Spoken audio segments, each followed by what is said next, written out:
Go. Alright, here's our hub assembly, already taken apart, just for time purposes. This is also a trainer. For this inspection, we're going to be looking at everything that moves, everything that has contact with this and this. On here, you want to look for discoloration. You can see it like turning blue, red, purple. That's due from extreme heat. Something was never lubed or grinding in a wrong area.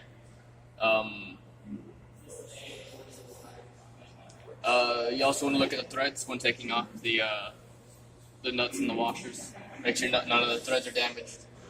And when taken out, you'll also look at the bearings. Make sure they're not jammed up. Make sure they're able to spin freely.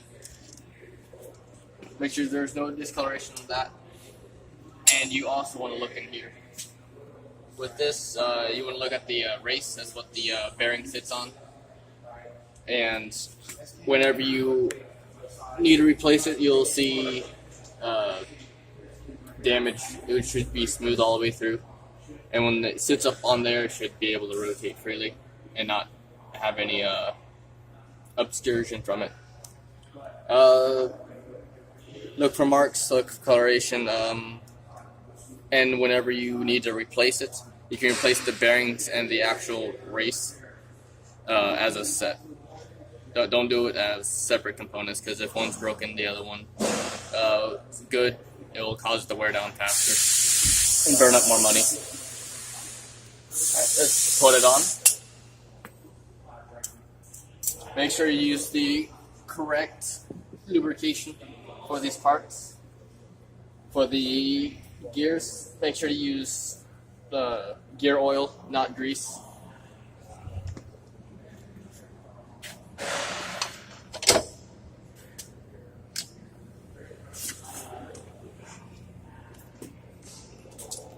Slide the nut on, or bearing right here.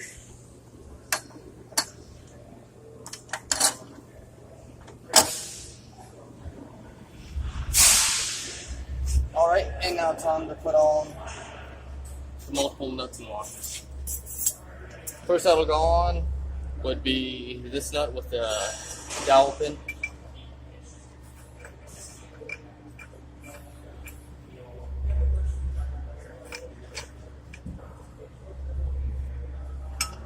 We're going to get this all the way back, and then when it's time, you'll use this to seat the bearing.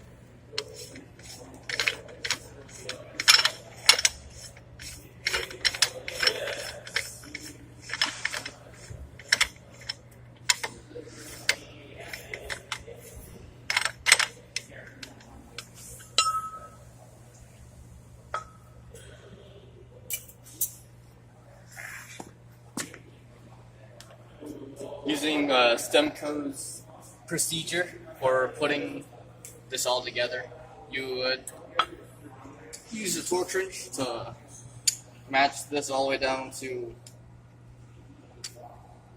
200 foot-pounds. Alright, after you set it to the foot-pounds you need, 200.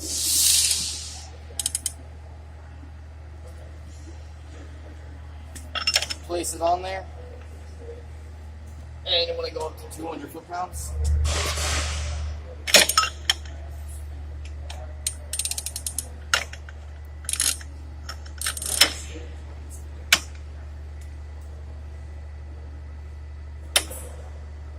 There we are at 200 foot-pounds, and then it says to back off a quarter of a turn.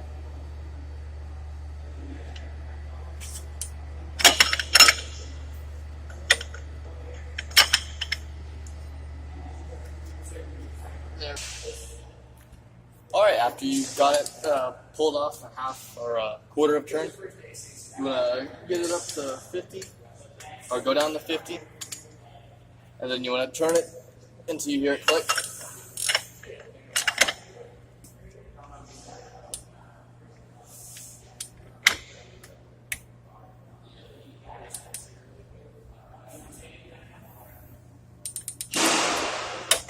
There we are. And then it's time to put on the washers for it. For this, you need to line up the pin right in that slot right there, and you have to get it to where the pin will go in one of these slots. Looks like we're slightly off.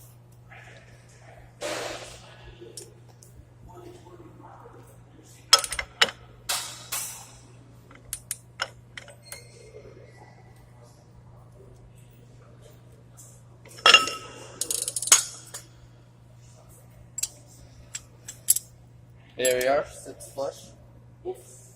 Also, when you're putting these on, look for damage, make sure they're not cracked or broken, like this piece right here. You see that, you gotta replace it. It's not good, it'll cause damage in the long run.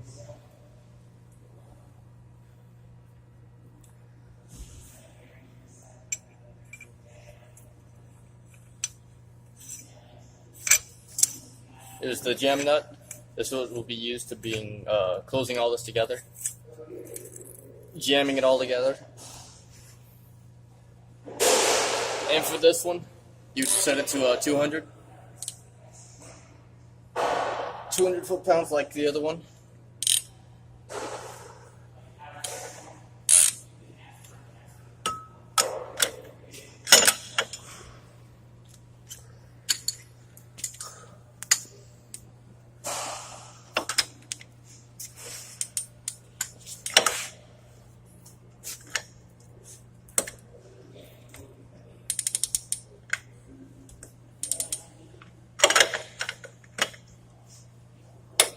There we are.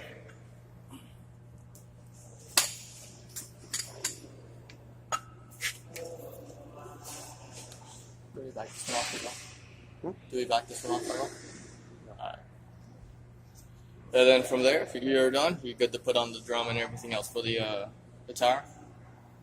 And yeah, there's the inspection on the wheel hub assembly. Also, something I did not cover when checking this thing right here. S-cam. You want to check about this. Whenever you have the shoes off, you're able to check the play in this. You'll feel a slight bounce. That'd be if it's broken. If it's good, you won't feel any movement in it. You can set it with a screw in the back, but any play in that will also cause the brakes to wear a lot faster. Alright, I'm Connor Coffey. That was the inspection on the wheel hub assembly, and have a nice day.